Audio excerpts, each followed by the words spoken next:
Serious, what dark family secret were you let in once you were old enough?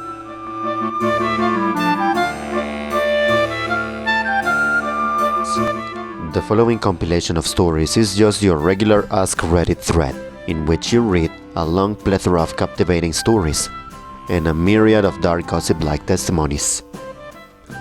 With the big difference that, number 1, actual human voices narrate every single word that you will see in this video, and number 2, every single story narrated in this video, 4 in total, were narrated with the explicit permission of every single author of the comment section from which each story was obtained. Thereby, I like to declare that I do not consent that the voices featured here be used in any generative artificial intelligence. Screw you, 10 middle fingers for you, and they are not enough. And I would like to dedicate a big middle finger and one big FUCK, fornication under the consent of the king, to anyone using it for creative purposes. Going back to the topic, some of these stories contain explicit content and graphic descriptions of things objectively unpleasant to hear, such as abortion, death, molestations, affair, and other dark things. For further reading, visit the link to the Reddit thread from which the stories were obtained. Viewer discretion is advised. Story number 1. My paternal grandmother had an affair with our small town's mortician in the 1940s. She got pregnant and he performed an illegal abortion. The fetus was buried behind the funeral home he owned, where we kids used to sled every winter.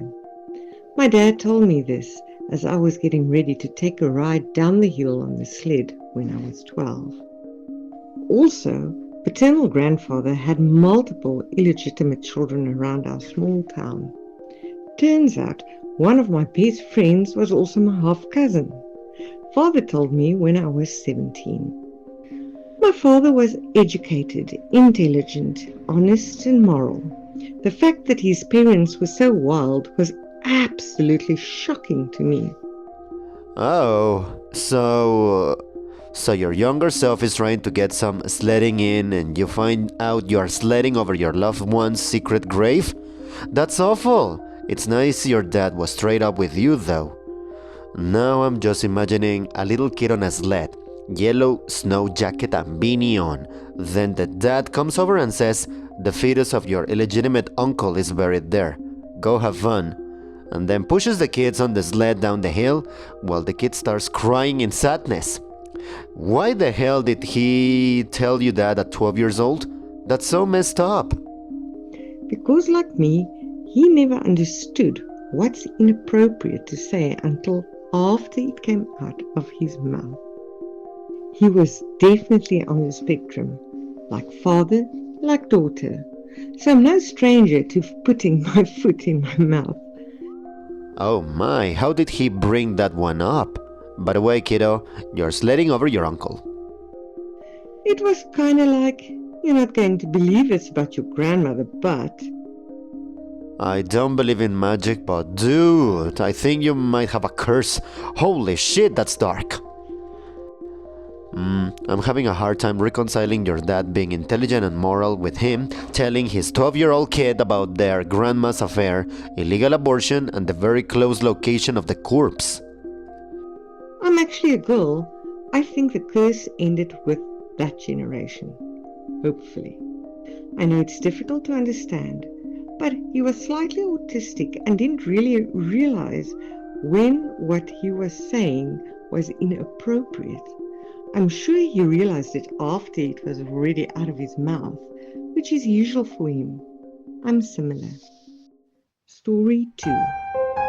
My older sister is not my full sister. She's my half-sister via my mother. My mother was married before and had my sister with her first husband. Her first husband raped my sister from when she was 2 or 3 years old. My mother caught him assaulting my sister, but no one believed her, and my sister was, from what I was told, fucked up.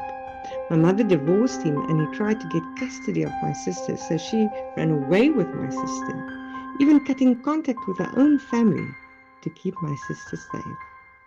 A few years later, she met my dad, who unofficially adopted my sister, and they had me. I grew up not knowing because my sister thought I might not love her the same if I knew we had different dads. And I think maybe some part of her wanted to forget her stepdad isn't really her biological dad. The only reason I ever found out when I was 20, is because somehow my sister's biological grandmother found my mother's address and called. I answered the phone and she mistook me for my sister. That was an interesting phone call and afternoon. There are so many stories here of people just ignoring shit. Kudos to your mom for fighting and sacrificing to keep your sister safe. She's an amazing woman. Story number 3. My uncle was actually my cousin. He was kidnapped as an infant, and when he was returned a year later, my aunt didn't want him back. My grandparents adopted him, so he was legally my uncle. Kidnapped and then they didn't want him back? What the hell?